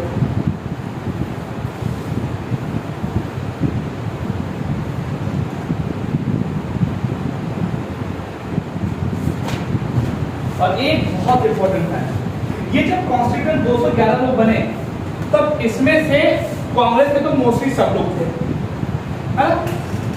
कांग्रेस के मोस्टली सब लोग थे। एक पर्सन नहीं था जो कि बहुत इंपॉर्टेंट था, जिसको बोलते हैं महात्मा गांधी। तो जो संविधान सभा बनी है तो संविधान बनाने में गांधी जी का कोई रोल है इनडायरेक्ट, बाहर से वो बातें करते थे, लेकिन इनडायरेक्टली वो कॉन्स्टिट्यूएंट असेंबली का पार्ट नहीं थे। तो महात्मा गांधी जो कि इतने इंपॉर्टेंट लीडर थे, लेकिन वो हमारे संविधान सभा के जो 211 लोग थे उसमें पार्टिसिपेट नहीं थे, मतलब हमारी संविधान सभा के महात्मा गांधी पार्ट नहीं थे। मतलब वो कई बार हुआ है, लेकिन अगर ओवरऑल में देखा जाए तो कांग्रेस के कहीं ना कहीं मेन लीडर थे। अब क्विट इंडिया मूवमेंट कांग्रेस के अध्यक्ष में कांग्रेस के आते रहते वो, लेकिन अगर बोला जाए इंडियन नेशनल कांग्रेस से अगर ऑन एन एवरेज बोला जाए तो महात्मा गांधी बहुत इंपॉर्टेंट पर्सनालिटी है। लेकिन एक हिसाब से देखो तो कभी कभी जवाहरलाल नेहरू हो गए, सरदार वल्लभ भाई पटेल हो गए, और पर्सन उन्हें भी एक नंबर हुआ सकता है, लेकिन ये जो पर्सन है वो उसमें नहीं है। तो Mahatma Gandhi was not a member of Constituent Assembly along with Mohammad Ali जिन्ना। मोहम्मद अली जिन्ना भी कभी इसमें पार्टिसिपेट किया, मोहम्मद अली जिन्ना भी कॉन्स्टिट्यूएंट असेंबली कभी पार्ट किया। अब मैं ऐसा क्यों बोला, एक हिसाब से देखो तो मुस्लिम लीग ही पूरी नहीं है, अभी तो मुस्लिम लीग नहीं है ना पूरी, लेकिन अभी एक सिचुएशन आएगी कि जब मुस्लिम लीग के कुछ मेंबर भारतीय कॉन्स्टिट्यूएंट असेंबली के पार्ट बनते हैं। पढ़ा था ना, एकदम बनते हैं। अभी कब होता है अभी देखते हैं। ओके, संविधान सभा का मेन गठन हो गया, अब वर्किंग देखते हैं। हेडिंग क्या रहेगी? Working of the constituent assembly. यहाँ तक किसी को कोई डाउट? एनीवन? पोस्टो की यूनिट बहुत बेसिक से बैठे, कोई कॉन्सेप्ट है ही नहीं। खलास? हाँ ये वाला बता दें देखो कितनी उसने क्या बताया था, कैबिनेट मिशन ने कहा था 389 सीट होनी चाहिए, जिसमें से 296 का इलेक्शन होगा और 93 पे जो आपके रजवाड़े लोग हैं वो नॉमिनेट करके 1% वोट देंगे। इसका मतलब 93 चुनाव से 93 लोग आ जाए। जब इलेक्शन हुआ तो इनका तो कोई रोल रहा ही नहीं, तो पूरी 93 खत्म हो गई। अब कितने बचे? 296 का जब इलेक्शन हुआ उसमें 208 सीट कौन जीती? कांग्रेस। 73 सीट कौन जीती? मुस्लिम लीग। और 15 इंडिपेंडेंट हो जीती। अब जब इलेक्शन का रिजल्ट आया, मुस्लिम लीग ने कहा अरे यार मेरे तो खाली 73 आए हैं, तो उसने कहा हम भी पार्टिसिपेट नहीं करेंगे। और ये जो इंडिपेंडेंट लोग थे इसमें से मात्र 3 लोगों ने पार्टिसिपेट किया, तो 208 ये और इन 15 में से मात्र 3 लोग कितने हो गए? तो 211 लोग के कॉन्स्टिट्यूएंट है ना। और उसमें कौन नहीं था? महात्मा गांधी भी थे और मोहम्मद अली जिन्ना भी। क्या बात क्लियर है? अब आगे की हेडिंग रहेगी working of the constitution.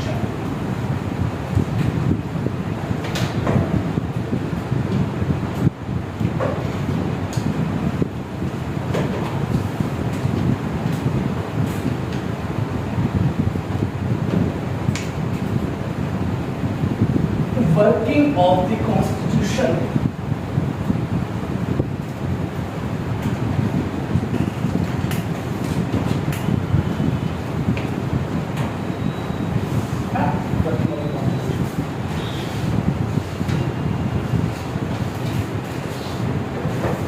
Working of the constitution मतलब संविधान सभा बन गई, अगस्त में चुनाव हो गया, तो इसकी जो सबसे पहली मीटिंग हुई, मैं हेडिंग लिख रहा हूं, वर्किंग ऑफ द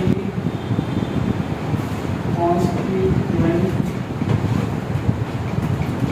असेंबली, है ना, संविधान सभा की वर्किंग कैसी। इसकी जो फर्स्ट मीटिंग हुई,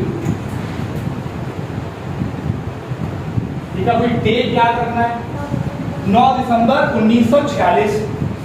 एकदम याद रखो, 9 दिसंबर 1946। इस समय कॉन्स्टिट्यूएंट असेंबली हमारे संविधान सभा को हेड किसने किया? सर्वेश। किसने हेड किया था? पीछे देखिए, हेड कौन थे? वेरी गुड, सच्चिदानंद सिन्हा। क्यों इन्होंने किया? सबसे बड़े थे, सबसे ओल्डेस्ट पर्सन थे। और ये प्रैक्टिस कौन सी थी? कहाँ की प्रैक्टिस थी? जो ऐसा होता है कि अगर कोई भी संविधान का इंडिपेंडेंट बनता है तो ये एक देश की प्रैक्टिस है कि जो सबसे ओल्डेस्ट पर्सन होंगे उनको वहाँ का हेड बनाया जाए। ये प्रैक्टिस कहाँ की थी? फ्रांस की। हालिया वाले में प्राची पढ़ के आई है, अगर प्राची पढ़ गई तो प्राची लेसन मिलेगी, है ठीक है। ये हो गया। अब इसकी दूसरी मीटिंग क्या हुई? क्या खास बात है? अरे का काम क्या था? खाली मीटिंग हो गई है, अब इसके लिए परमानेंट हेड को चुन लेना, क्योंकि ये ओल्डेस्ट थे। तो उन्होंने कहा कि अब इसका मेन काम क्या था कि भाई परमानेंट हेड को चुनना है। तो अब इसके बाद परमानेंट को हेड को चुनने का प्रोसेस चला 9 दिसंबर की मीटिंग में, और उसके बाद दूसरी मीटिंग जब इसकी होती है, सेकेंड मीटिंग होती है 11 दिसंबर, डेट याद रखना, 1946। अब हेड कौन बन गया है? डॉक्टर राजेंद्र प्रसाद। हाँ, और इसी के साथ दो लोग वाइस प्रेसिडेंट भी बनाए गए, उनके भी नाम लिखो।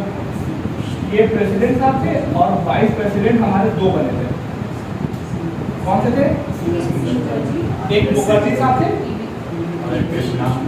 हाँ कृष्णमूर्ति, मैं नाम बोल रहा हूँ, मुखर्जी नाम है। सबसे नंबर वन पे थे एच.सी. मुखर्जी, तो पता है एच.सी. मुखर्जी। और दूसरे नंबर पे कौन थे? हाँ वी.टी. कृष्णमाचारी, वी.टी. कृष्णमाचारी, ये vice president.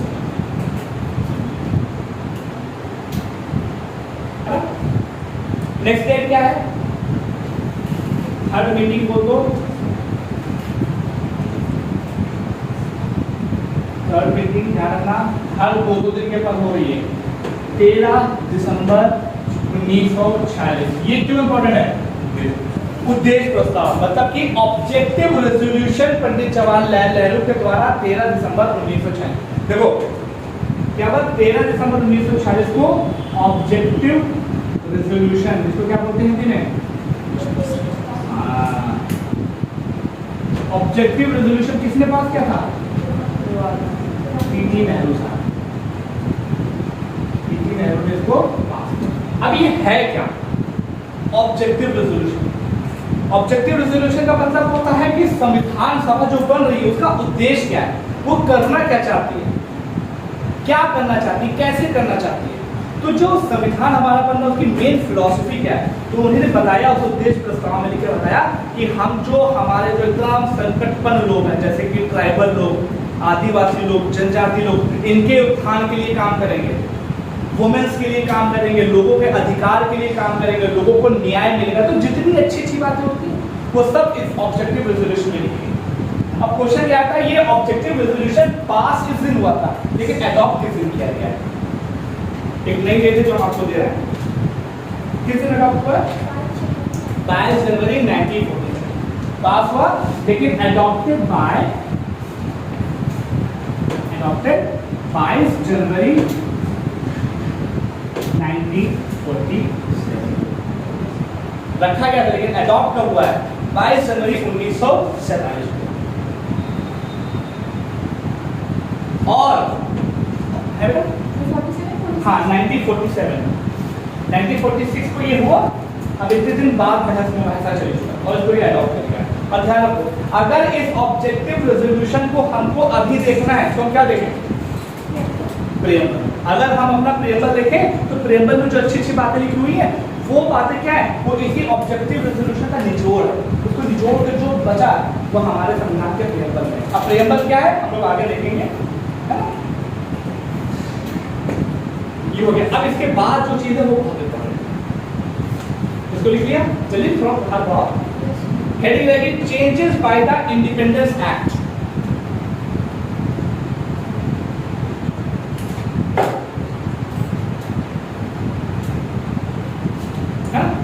Changes by the, मैं मिटा रहा हूं इसको, बता दे रहा हूं सर थर्ड वन तो देख रहा हूं ये फैक्ट है।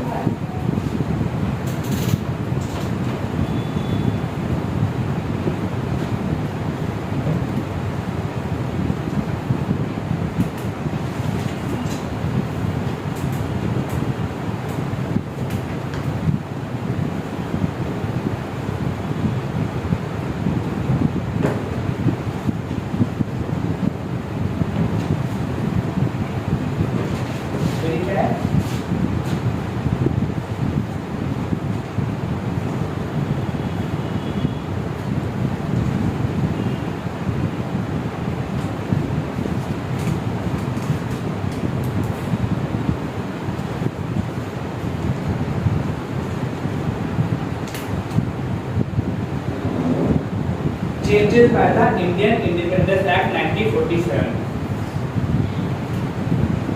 अभी तक देश आजाद हुआ है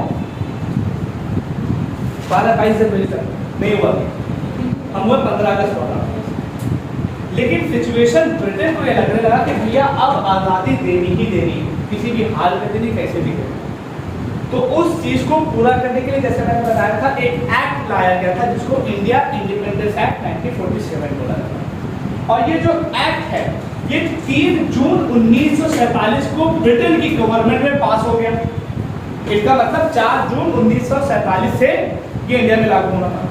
और इसी एक्ट को लागू करने के लिए माउंटबेटन साहब को क्लेमेंट एंट्री ने इंडिया भेजा कि वे जाके इस एक्ट को लागू करो। और इस एक्ट को लागू करने के लिए इंडिया में माउंटबेटन साहब आए और माउंटबेटन साहब ने बहुत कोशिश की कि किसी तरीके से बंटवारा ना हो, लेकिन मोहम्मद अली जिन्ना जो थे वो झूठा काले बैठे थे, हिलेंगे नहीं, हमें चाहिए बंटवारा। और अल्टीमेटली उन्होंने कहा ठीक है करना चाह रहा पर चलो बंटवारा करेंगे। देश का बंटवारा हो गया। 14 अगस्त 1947 को पाकिस्तान आजाद होता है, आप लोगों को पता है। 15 अगस्त 1947 को भारत आजाद होता है। अब इस आजादी के बाद भारत की जो संविधान सभा जो कि 9 दिसंबर 1946 को पहली बार मिली थी, उसमें क्या क्या चेंज हुए, बस उन्हीं 3 मेजर पॉइंट को बताना। बात समझ में, ये इंडिपेंडेंस एक्ट का परिदृश्य समझ में आ रहा है क्यों आया? जो कि देश में इंडिपेंडेंस लाने के लिए ब्रिटेन गवर्नमेंट ने 3 जून 1947 को एक एक्ट पास किया जिसको इंडियन इंडिपेंडेंस एक्ट बोला जाता है। और उस एक्ट के जरिए से भारत को आजाद किया गया। और उस एक्ट को लागू करने के लिए भारत में कौन आया? लॉर्ड माउंटबेटन है। और उन्हीं ने भारत और पाकिस्तान को अलग अलग कर दिया। 14 अगस्त उनकी डेट देगी, 15 अगस्त हमारी डेट देगी। अब इस एक्ट के बाद हमारे संविधान सभा में क्या क्या चेंजेस हुए उसको हम लोग 3 हेड में देखेंगे। 3 मेजर पॉइंट है जिसके बारे में चेंजेस क्या क्या चेंज हुए देखेंगे। लेकिन एक बात ध्यान रखिएगा, जब भारतीय ये संविधान सभा का जो निर्माण हुआ उस समय कोई भी प्रिंसली स्टेट भारत में शामिल नहीं हुई थी, कॉन्स्टिट्यूएंट असेंबली में शामिल नहीं हुई थी। ये बात सबको पता है। 93 की 93 अलग थी, लेकिन धीरे धीरे कुछ कुछ अपने आप आती चली। धीरे धीरे धीरे धीरे एक का मतलब क्या है कि जो हमारी संविधान सभा जो पहले बनी थी 211 लोगों से, वो अब धीरे धीरे अपने आप बढ़ रही थी। लेकिन इंडिया इंडिपेंडेंस एक्ट आने के बाद वो कुछ तेजी से बढ़ रही थी। अब क्या चेंजेस हुए इसको लिख लो। तो सबसे पहला जो चेंज था वो लिख लो। इस इंडिपेंडेंस एक्ट ने बोल दिया, पहला चीज क्या बोला कि ये जो हमारी कॉन्स्टिट्यूएंट असेंबली है ये फुल सोवरीन है। ये फुल सोवरीन बॉडी है, मतलब एकदम फ्री है, जो मन आए करे। संविधान को बनाने के लिए जिस देश का भी मन आए उसको अपने यहाँ इंक्लूड करे। किसी भी तरह के ऊपर कंपल्शन नहीं है कि आपको गवर्नमेंट ऑफ इंडिया एक्ट 1935 को रखना पड़ेगा। नहीं रहता, फुल्ली आजाद है, फुल्ली सोवरीन बॉडी, कुछ इसमें इफर्ट करने की जरूरत नहीं। ठीक है, अब देखो इसके बाद ये सबसे इंपॉर्टेंट मेन फैक्टर है, ध्यान से देखना। जब देश आजाद होने से पहले देश में जो मैनेजमेंट पॉलिटिकल सिस्टम चल रहा था वो कैसे चल रहा था? 1935 के एक्ट के तहत चल रहा था। और जब देश आजाद हो गया, Mountbatten plan, India independence act आया, उसके बाद देश का प्लान कैसे चलेगा? गवर्नमेंट ऑफ इंडिया की तरह एक्ट 1935 के तहत नहीं, उस एक्ट में लिख दिया गया कि अब ये जो कॉन्स्टिट्यूएंट असेंबली है इसके 2 काम है। पहला काम है इसको संविधान बनाना, और दूसरा काम है जब तक यहाँ पर जनरल इलेक्शन ना हो जाए तब तक एक सरकार की तरीके से, एक पॉलिटिकल एंटिटी की तरीके, एक संसद के तरीके से भी काम। तो जब देश आजाद होने से पहले तक ब्रिटेन वहां पर पॉलिटिकल सिस्टम राज कर रहे थे। अभी तो ब्रिटेन का ही राज था ना, ब्रिटेन का आजादी हमें 15 अगस्त 1947 को मिली है। तब तक कॉन्स्टिट्यूएंट असेंबली सिर्फ संविधान बना रही थी। लेकिन जब हमें आजादी मिल गई तो जो हमारी कॉन्स्टिट्यूएंट असेंबली है वो संविधान तो बनाई नहीं थी, संविधान बनाने के साथ साथ डे टू डे बिजनेस के लिए जो कानून थे वो भी बनाने लगी। और ये बात किसने कही? Indian independence act 1947। और ध्यान रखना, जब संविधान सभा संविधान बनाएगी तब इसकी अध्यक्षता कोई और कर रहा था, और जब देश के लिए कानून बना रही थी तब इसकी अध्यक्षता कोई और कर रहा था। तो जब देश के लिए संविधान बनाया जा रहा था तब इसकी अध्यक्षता कौन करता था? डॉक्टर राजेंद्र प्रसाद। लेकिन जब देश के लिए कानून बनाया जाता था तब इसकी अध्यक्षता कौन करता था? जीवी मावलंकर साहब। बात समझ आ रही है? तो दूसरा चीज क्या था कि after independence after independence constituent assembly work जो था वो दो तरीके से था, टू मेक कॉन्स्टिट्यूशन और टू मेक लॉज, है ना। तो जब कॉन्स्टिट्यूशन बनाना होता था जिसके हेड कौन थे, डॉक्टर राजेंद्र प्रसाद, और जब इसको वो कर रहा था तो इसके हेड कौन थे, जी.वी. मावलंकर। ये सब याद रखने हैं, बस ये सब फैक्ट है इसमें और कुछ नहीं है। जी.वी. मावलंकर का लो।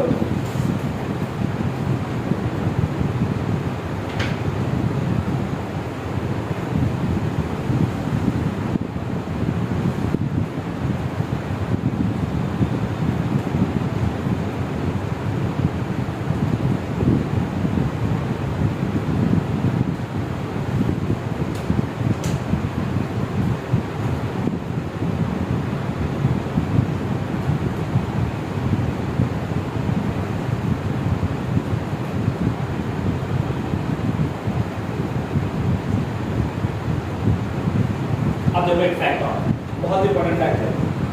और तीसरा पॉइंट, चूंकि अब पाकिस्तान बन चुका है तो आपको याद होगा इन्होंने क्या काम किया था, 389 से देखो तो जिसमें से 296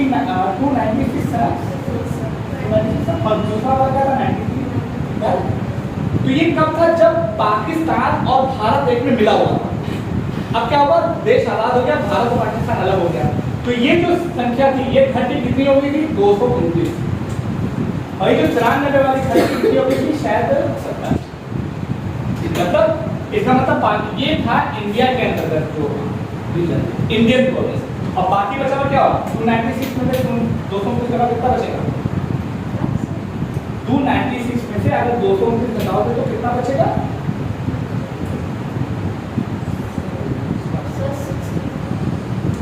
अरे 67।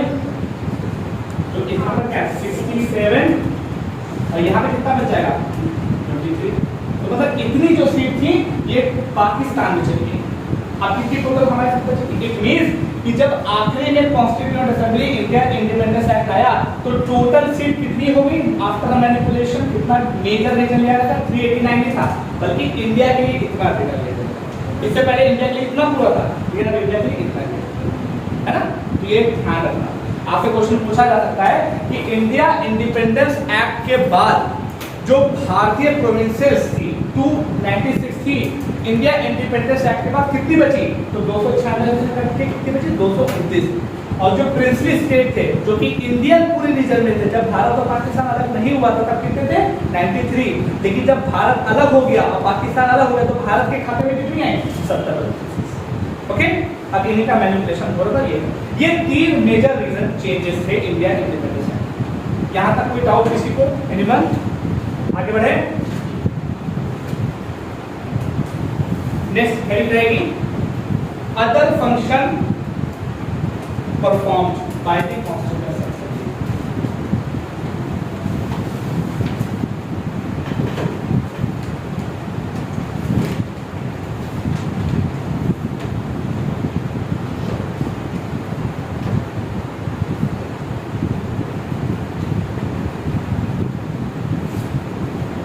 Other functions performed by the Constituent Assembly.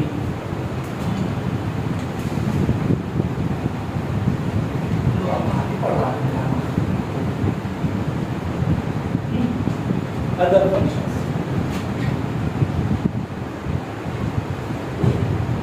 क्या फंक्शन थे? सबसे पहला फंक्शन क्या था? हाँ, कि हमने क्या बोला कि हम कॉमनवेल्थ की को राष्ट्रमंडल बोलते हैं कि जो मेंबरशिप थी उसको कंटिन्यू करेंगे, मेंबरशिप को कंटिन्यू करेंगे। अभी राष्ट्रमंडल क्या है? कॉमनवेल्थ ऑफ नेशन क्या होते हैं? हाँ, जैसे कहते हैं जो ब्रिटिशर थे इंडिया में नहीं राज किए, हर जगह राज किए। बोला ये जाता था कि ब्रिटिशर्स ये कहते थे कि ब्रिटिश साम्राज्य में कभी सूरज ढलता ही नहीं। अब आप सोचो कितना बड़ा एम्पायर रहा होगा, कितने बुद्धि से थे और पूरे वर्ल्ड में राज किया। फ्रेज बोला जाता था कि ब्रिटिश साम्राज्य में कभी सूरज का अंत ही नहीं होता, ये फैक्ट था। अगर एक जगह अंत होता तो वहीं पे जहां पर सूरज निकला तो वहां भी निकला है।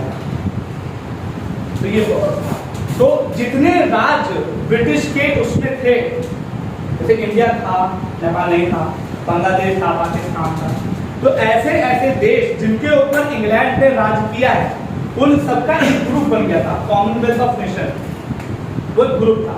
तो भारत ने क्या कहा कि हम उसके मेंबर रहेंगे। तो भारत ने कहा हम उसके मेंबर रहेंगे। ये कॉन्स्टिट्यूएंट असेंबली के अलावा वाला काम था जो कि भारतीय कॉन्स्टिट्यूएंट असेंबली ने किया। और ये कब किया था? इसकी डेट क्या है? मई 94। ये क्या था हमने? मई 1949। ये तो नॉर्मल से काम थे। एक मैंने भी आप लोगों के लिए शॉर्ट्स बनाई थी जिसमें हमने बताया था नेशनल फ्लैग को कब अडॉप्ट किया गया। नेशनल फ्लैग को क्या गया? 22 जुलाई 1949। ये याद रखो, नेशनल फ्लैग को हमने कब अडॉप्ट किया? 1940 सॉरी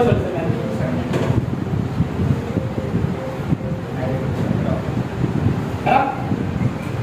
और तीसरा और मोस्ट इंपोर्टेंट फैक्ट है, ये डेट याद रखना, 24 जनवरी 1950। 24 जनवरी 1950। इस दिन हमें 3 काम किए। पहला काम नेशनल एंथम, दूसरा काम नेशनल सॉन्ग, और तीसरा काम प्रेसिडेंट होना चाहिए। चलो, हमारा राष्ट्रीय गीत क्या है? कौन बताएगा? राष्ट्रीय गीत गाना नहीं पूछना, राष्ट्रगान भी उसको बोलते हैं। राष्ट्रगान जनगण मन, याद रखो, बेसिक चीज है। क्या है? जनगण मन।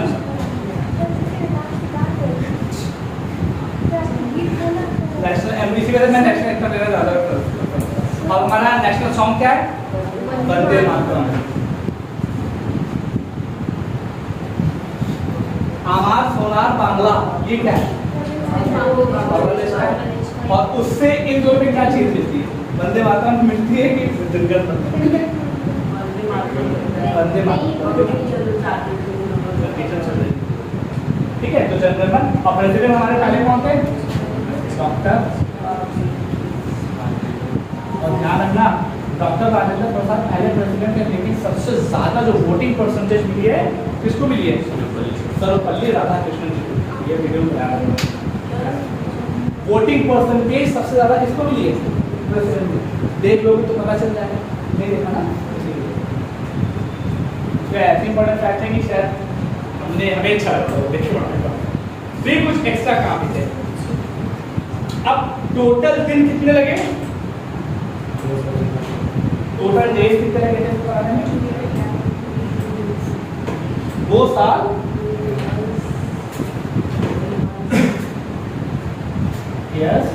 11 मंथ और 18 ये लगा, है ना?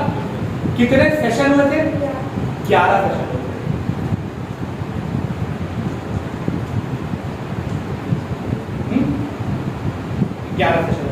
और लास्ट दिन जिस दिन कॉन्स्टिट्यूएंट असेंबली मिली थी वो कौन सा था? लास्ट डे कौन सा था? 24 जनवरी 1950। ये लास्ट, और फिर 2 दिन बाद संविधान को लागू कर दिया। अब संविधान बन गया 26 जनवरी 1950 को, लेकिन एक दूसरा काम भी तो था इंडियन इंडिपेंडेंस एक्ट का, वो कब तक चला है? संविधान सभा क्या भंग कर दी गई? नहीं, जैसे संविधान सभा क्या काम करता? संविधान बनाना, इंडिया इंडिपेंडेंस एक्ट के बाद संविधान सभा के दो काम हो गए थे, संविधान बनाना और कानून बनाना। संविधान बन गया 24 जनवरी 1950 को, 26 जनवरी 1950 से लागू हो गया। तो क्या संविधान सभा को खत्म कर देगा? नहीं, वो लागू रहेगी कब तक? देखो मैं डेट भी बोल रहा हूँ, तो लिख लो कि जब तक जनरल इलेक्शन नहीं हो गए थे तो constituent assembly continue, constituent assembly continue till the general election of 1951 and 1952 as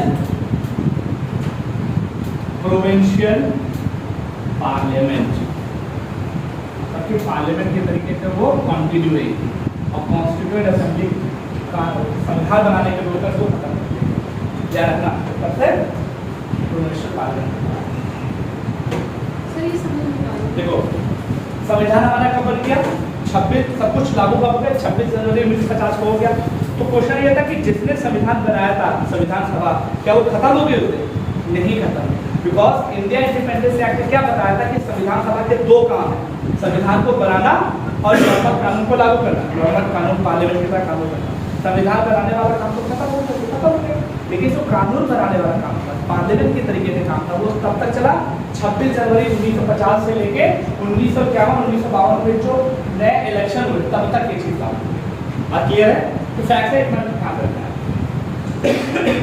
next, अब जब ये संविधान हमारा बन गया तो इसको बनाने के लिए तो है नहीं कि सब मिलके के हम कोई, तो इसको बनाने के लिए कुछ कुछ सेगमेंट सबको बांट दिए गए और उन्हीं सेगमेंट को हमने कमिटीज बोला, समितियां जिसको बोलते हैं, कि कहा तुम ये वाला काम तुम कर लो, कुछ लो, ये वाला काम तुम कर लेना, ये वाला काम तुम कर लेना। और उसमें से कुछ इंपॉर्टेंट समितियां थी जिसको मेजर कम्युनिटी बोलते, लगभग 8 थी, और माइनर कम्युनिटी छोटी छोटी सी कमेटियां गई। अब जैसे उसमें से सबसे इंपॉर्टेंट कमेटी कौन सी थी? ड्राफ्टिंग कमेटी, इसको प्रारूप समिति बोलते हैं। उसकी अध्यक्षता किसने की? डॉक्टर भीमराव अम्बेडकर साहब। अब जो ड्राफ्टिंग कमेटी है जिसको प्रारूप समिति बोलते हैं, जिसने हमारे संविधान का स्ट्रक्चर बनाया, उसके बारे में आपको जानना जरूरी है। प्रारूप समिति की अध्यक्षता किसने की? डॉक्टर भीमराव अम्बेडकर साहब। और उनके साथ और कितने लोग थे? उनको मिला के कितने थे और उनको हटा के कितने थे?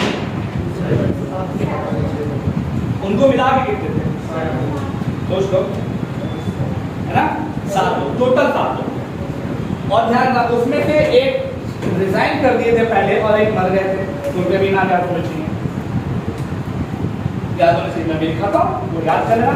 और एक फैक्ट, हम इसी वजह से तो बाबा साहब को बहुत मानते हैं, तो बाबा साहब को मानना भी चाहिए। और अभी आप सर खुश जाएंगे अगर अभी हमें एक फैक्ट बताते हैं, तो भी पहले लिखते हैं, उसके बाद हम आपको वो फैक्ट बताते हैं। तो हेडिंग क्या रहेगी कि committees of the constituent assembly, committees of the constituent assembly, क्या संविधान सभा की समितियां,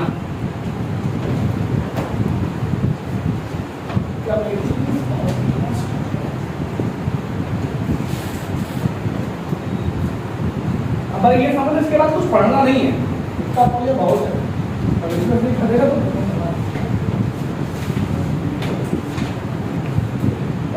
अगर इसमें से नहीं खड़ा तो फिर दाढ़ी मुड़वा देंगे, लेके तो आप पहले, है ना? कैरिंग है कमिटीज ऑफ द कॉन्स्टिट्यूएंट। और ध्यान रखना, इसमें जो कमेटीज थी वो 2 तरीके से डिवाइड थी। एक थी मेजर, मतलब कि महत्वपूर्ण तो मेजर कमेटी, और एक थी माइनर कमेटी। मेजर जो थी उसमें 8 थी। देखो याद रखना, ये काम आपको होमवर्क के रूप में दे रहा हूँ। 8 मेजर कमेटियां हैं, 8 मेजर कमेटियों के नाम और उनकी अध्यक्षता किसने की, ये आपको पढ़ना है। एक काम आपको इतना करना है, 8 मेजर कम्युनिटीज कौन थी, उनकी अध्यक्षता किसने की। हम आप करोगे नहीं, हमको पता, लिख लो, पता नहीं करो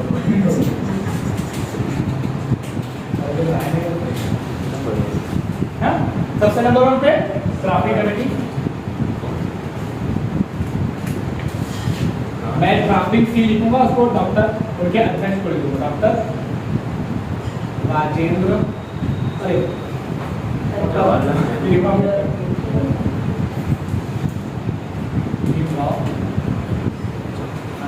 आपको पता है इनके पास कितनी पेस्ट्रीज थी?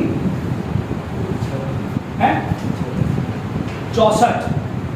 मतलब कि कोई ऐसी डिग्री नहीं जो इनके पास ना हो। दुनिया के सबसे महान विद्वान लोग इनको बुलाया है। विद्वान वो खाली पढ़ते थे। अभी एक फैक्ट मैं इनकी इज्जत तो करता ही था, लेकिन एक फैक्ट पढ़ने के बाद और मेरी इज्जत पढ़ते। अभी पढ़ना होगा आपको फील होगा। तो पहली कमेटी कौन थी? ट्रैफिक कमेटी, जिसके अध्यक्ष कौन थे? इसके बाद दूसरी कमेटी है यूनियन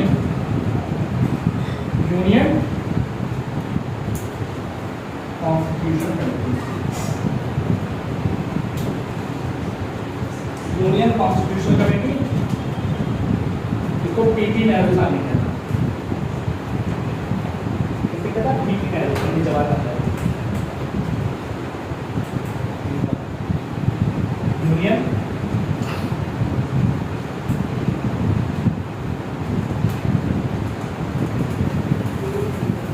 यूनियन पावर कमेटी। मैं चाह रहा हूँ सबको एक जगह दिखा दूँ। 3 की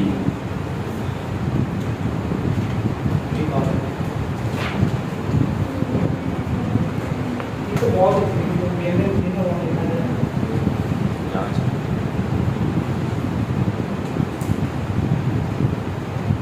स्टेट कमेटी,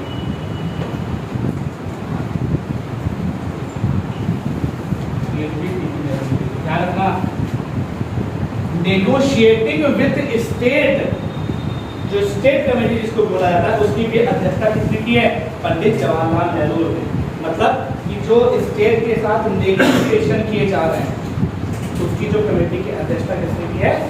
इसी वजह से उसको सिर्फ स्टेट कमेटी बोलते हैं। और स्टेट कमेटी क्या है? Negotiation with the state. और जो स्टेट थे उनके साथ नेगोशिएशन, बातचीत करना कि क्या होगा क्या नहीं होगा, उसकी अध्यक्षता पीटी नेहरू ने की है। और जहाँ जहाँ पे यूनियन लग जाए तो समझ लेना उसकी अध्यक्षता पीटी नेहरू ने। संघ जहाँ पे union constitution committee PT Nehru, union power committee PT Nehru, state committee जो कि स्टेट के साथ रिलेशन में वो भी पीटी नेहरू। अब उसके बाद है नेक्स्ट कमेटी जो provincial constitution committee. Provincial constitution committee, ये सरदार पटेल ने। इसी के साथ फंडामेंटल राइट पे जो कमेटी थी, committee on fundamental right, fundamental right and tribal upliftment वाली जो कमेटी थी, उसको भी इन्हीं ने किया था। Tribal and excluded area, excluded area, इसको भी सरदार पटेल ने ही किया। 6 हो गई। और 2 और कमेटी बनी है। एक है स्टीयरिंग कमेटी। स्टीयरिंग कमेटी क्या बोलते हैं? संचालन कमेटी के डॉक्टर राजेंद्र प्रसाद ने।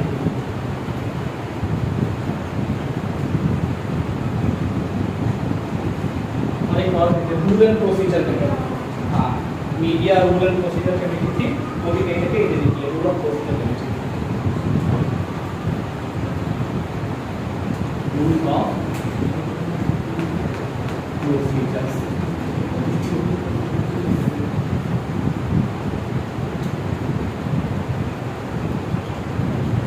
ये 8 कमेटियां थी, बाकी छोटी छोटी थी और भी बहुत सारी।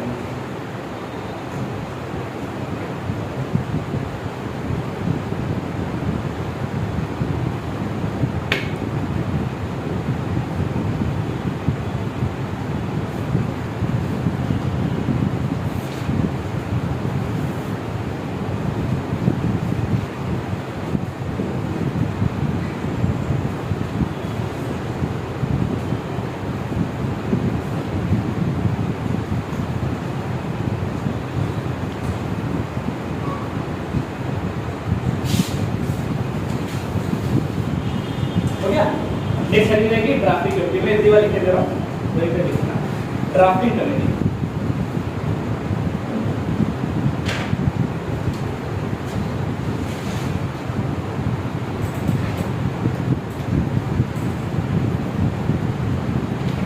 ड्राफ्टिंग कमेटी के मेंबर मैं लिख रहा हूँ मननौली अख्तर बिहार अम्बेडकर जो कैबिनेट चेयरमैन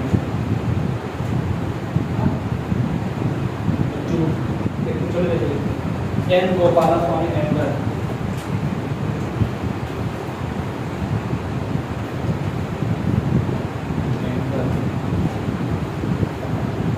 तीसरा अल्लादी कृष्ण स्वामी अय्यर लग रहा है वो हमारा जो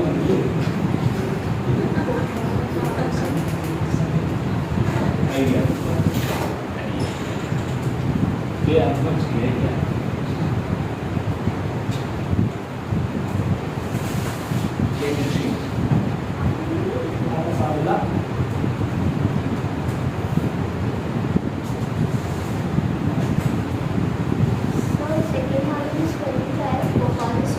गोपालस्वामी अयंगर अयंगर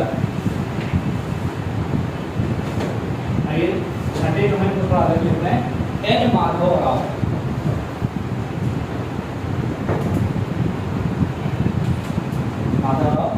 ये आए थे कितनी जगह पर आए थे बीएल मित्तल और ध्यान रखना ये ने जो डिजाइन दिया है तब ये आए थे ओके। और साथ में कौन है साथ में नाम क्या है टी कृष्णाचार्य है क्या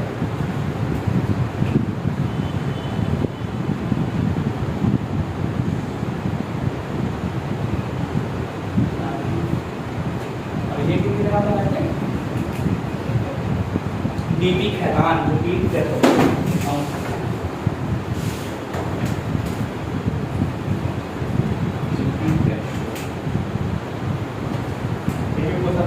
डेथ होने पर कौन आया तो डीपी खैतान का डेथ हो गई तो कौन आया डीपी कृष्णाचार्य ये हो गया।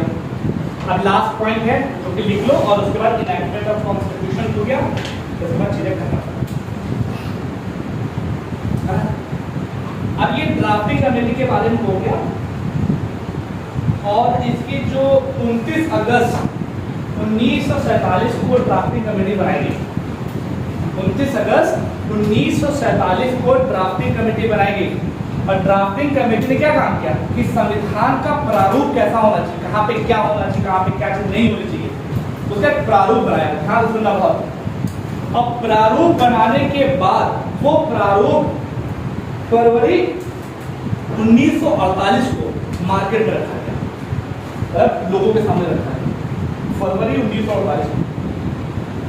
और पहली बात बहुत ध्यान देना कि डॉक्टर भीमराव अम्बेडकर की अध्यक्षता में ड्राफ्टिंग कमेटी ने एक प्रारूप बनाया और फरवरी 1948 को पब्लिक में रखा गया, पब्लिक को, ताकि सब लोग उसको पढ़ें, देखें, समझें और जो सजेशन हो बताएं। आप देखिएगा और जब ये रखा गया तो उसके ऊपर लोगों ने कुछ अपने कंसर्न जारी किए कि भाई इसमें ये है, इसमें यहाँ पर ये होना चाहिए, इसमें यहाँ पर ये होना चाहिए, यहाँ पे। तो जो पहला ड्राफ्ट था उसके ऊपर उन्होंने रखा, फिर उसके बाद उस कंसर्न और उस सारे पॉइंट को लेने के बाद 6 महीने के भीतर फिर दूसरा प्रारूप बनाया। और वो डेट क्या थी? 6 महीने के बाद क्या हो जाएगी?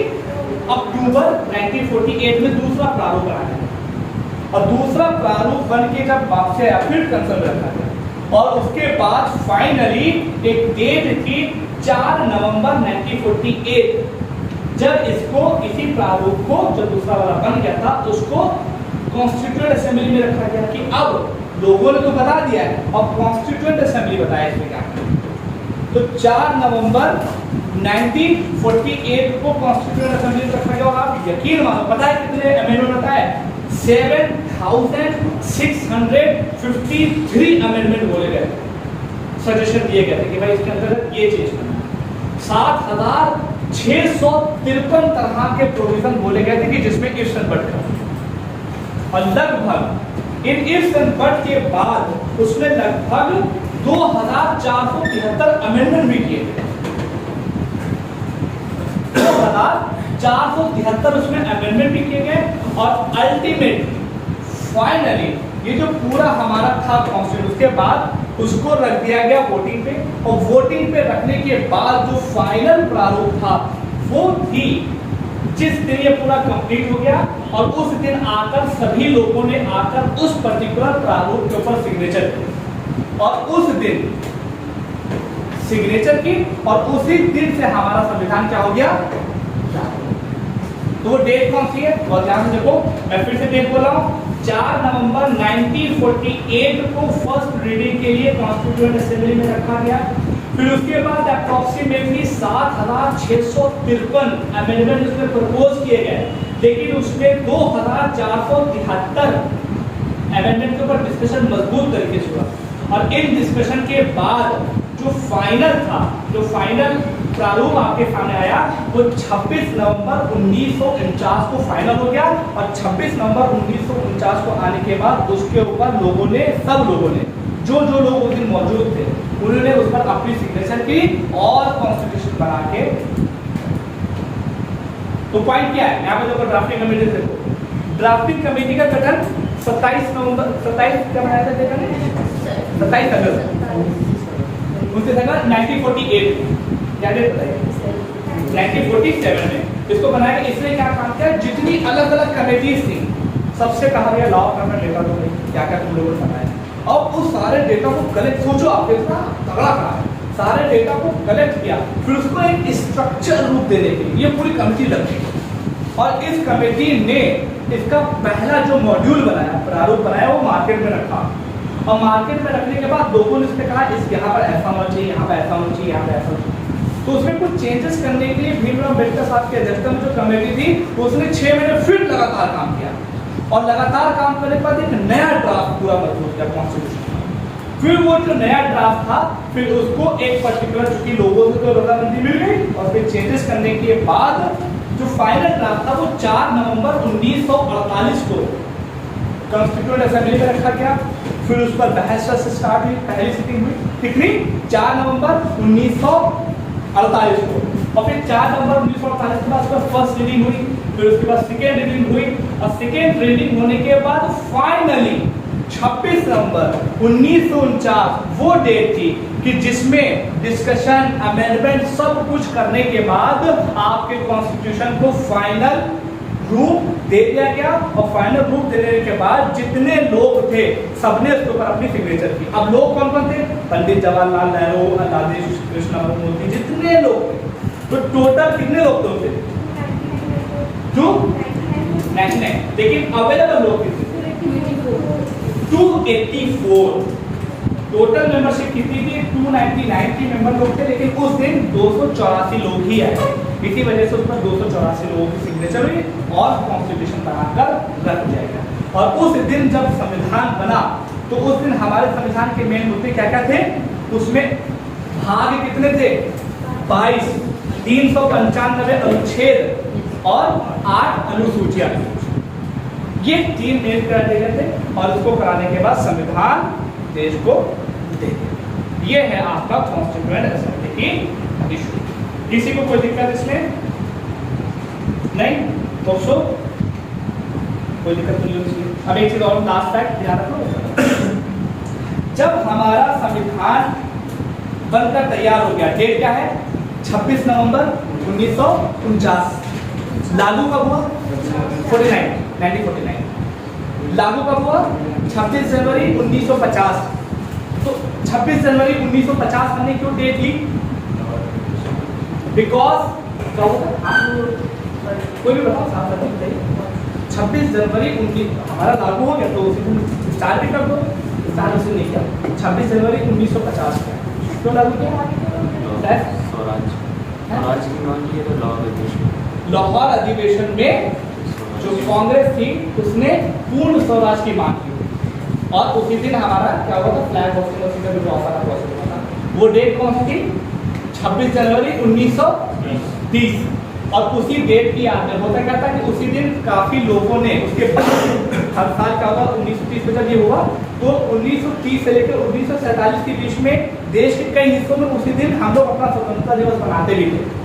तो उसकी याद को मेमोराइज करने के लिए 26 जनवरी 1950 को हमने अपना संविधान लागू किया। अब एक छोटा सा ट्विस्ट है, 26 नवंबर 1949 को बनकर तैयार, 26 जनवरी 1950 को लागू हो गया। तो इस बीच में जो संविधान था, संविधान के कुछ प्रोविजन ऑलरेडी लागू हो गए थे, लेकिन कुछ प्रोविजन 26 जनवरी 1950 को लागू। इसको मैं ऐसे बोलूं, अगर आपसे क्वेश्चन पूछा जाए कि संविधान पूरी तरीके से कब लागू हुआ, तो वो 26 जनवरी 1950 को हुआ था। लेकिन अगर पूछा जाए कि संविधान कुछ रूप में 26 जनवरी 1949 को क्या लागू हो गया था, कुछ प्रोविजन उसके लागू हो गए थे, वो कौन, तो इसका आंसर होगा हाँ।